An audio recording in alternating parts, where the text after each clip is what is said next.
Cara, é tão poderoso a carga que a igreja carrega, e quando a igreja começa a liderar a adoração, algo sobrenatural acontece. Eu creio que Deus tem algo sobrenatural para essa manhã. Você crê nisso? Amém? Estou muito feliz de estar aqui, estou muito honrado. Quero honrar a vida do pastor Marcelo, que está liderando esse movimento de oração sobrenatural. Deus abençoe. Você pode honrar a vida do pastor Marcelo, os pastores dessa casa. Aleluia.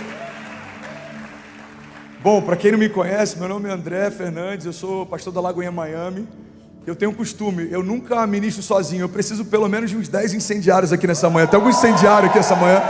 Amém. Preciso que você venha comigo até o final, ok?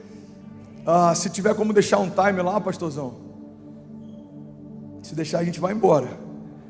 Quantos tem fome nessa manhã? A gente teve um evento de empresários nessa última semana, e o evento acabou e a gente fez um jantar depois. E a gente começou a conversar sobre algumas coisas de Deus, e daqui a pouco eu vi, tinha uns 15 empresários parados. A gente já estava meia hora, 40 minutos, ninguém estava jantando. E aí eu falei, sabe por que isso aqui está acontecendo? Ninguém está preocupado com o jantar? Porque tem fome em vocês nessa noite. E quando tem fome, a palavra flui com uma liberdade sobrenatural. E aí a gente ficou mais meia hora, mais uma hora, a gente saiu 2 horas da manhã da igreja. E eles falaram, pastor, eu quero mais. Eu falei, irmão, enquanto tem fome, Deus derrama mais vinho e coloca mais pão sobre a mesa. Então o que a gente vai acessar nessa manhã está diretamente ligado ao quanto de fome de Deus você tem nessa manhã, amém? Não está ligado ao sermão, não está ligado ao pregador, mas está ligado a esse ambiente que a gente gera quando a gente vem com fome.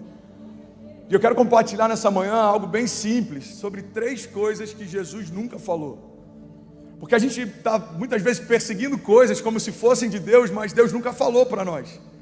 E eu queria compartilhar com você, irmão, que tão importante quanto eu entender o que Deus espera de mim, é também eu entender aquilo que Deus não espera de mim. Tem pessoas cansadas tentando perseguir portas que nunca foi Deus quem abriu.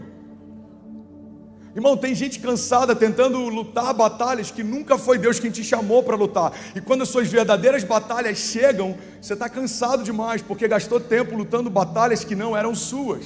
Você está comigo? Diga amém. Então eu quero falar nessa manhã sobre 3 coisas que Jesus nunca falou. Fala para quem está do seu lado. Fala, irmão, 3 coisas que Jesus nunca falou. A primeira coisa que Jesus nunca disse é que seria rápido.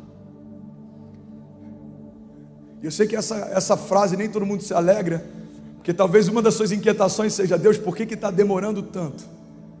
Sabe, tem uma frase que eu particularmente não vejo sentido nela, mas ela é muito usada na igreja, é que Deus não está demorando, Ele está caprichando. Quantos já ouviram essa frase?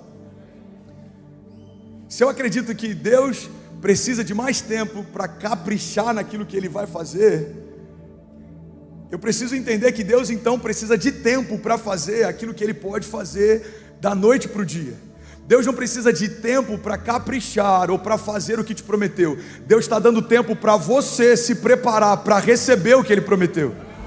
O tempo do processo não é um tempo que Deus precisa para gerar um milagre. É o tempo que Ele está dando para você se preparar para o milagre. Tem momentos que a gente fica questionando Deus, perguntando por que está demorando tanto. Eu acredito que Deus, na sua infinita misericórdia e bondade, olha para a gente em alguns momentos e pergunta, filho, eu que te pergunto, por que você está demorando tanto para se colocar num lugar que eu já te pedi para estar? Quantas vezes você precisa ouvir de novo que eu tenho um chamado pastoral para a sua casa? Quantas vezes você precisa que eu te relembre que o que eu te dou de recurso na tua empresa não é para reter em você, mas é para passar por você? Quantas vezes eu já te disse que os seus filhos serão como flechas? Quantas vezes eu já te disse que eu vou restaurar o teu casamento? Então para de questionar quando e pergunta o que falta em mim para que se cumpra o que o Senhor deseja fazer. Você crê nisso? Você está comigo? Jesus nunca disse que seria rápido. E é maravilhoso porque tudo aquilo que Jesus espera que a gente faça, Ele fez primeiro.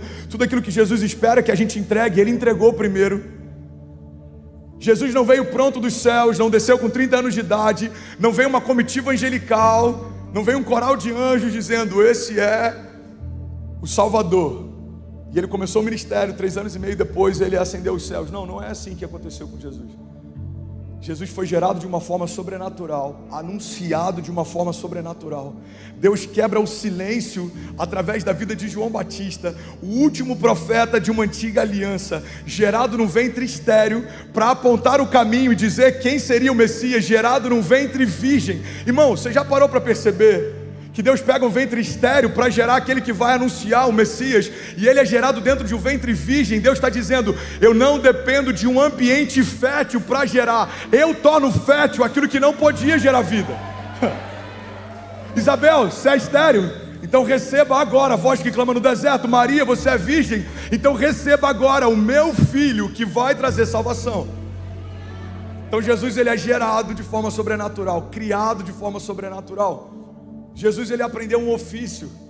Jesus, ele precisou entrar no mercado de trabalho. Jesus aprendeu a falar, Jesus aprendeu a andar. E quando ele tem 30 anos de idade, Deus olha para ele e fala: filho, agora você está pronto para que eu comece o teu ministério. Irmão, 30 anos de processo para viver 3 anos e meio de ministério. Quantos de nós estão pensando em desistir por conta de 3 anos e meio de processo na América, quando na verdade Deus tem para você ainda mais de 30 anos de promessa? Você recebe isso? Jesus não venceu imediatamente, irmão, mas existe algo glorioso no que Jesus viveu. Ele venceu definitivamente. A Bíblia diz que não precisa haver um novo sacrifício, ele não vai enfrentar novamente a cruz. Irmão, aquilo que Deus fez em Jesus foi definitivo, não foi imediato, mas dura para sempre. O que eu quero liberar sobre você é que alguns processos que você está passando, eles não vão acontecer da noite para o dia, mas a promessa que Deus vai estabelecer sobre você, ela vai permanecer para sempre. Tem uma chave que a Zia compartilhou esses dias quando ela pregou, e eu nem sei se ela entende a profundidade dessa palavra.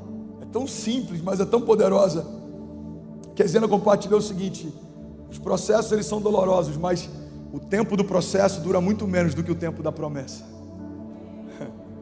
Eu parei para pensar na gente, eu falei: uau, 29 anos de idade eu estava lutando para sobreviver num leito de hospital. 25 anos de idade eu estava sendo pai pela primeira vez, e minha esposa com bipolaridade gestacional. 34 anos de idade, 3 filhos, pastoreando na América, Deus fazendo algo sobrenatural.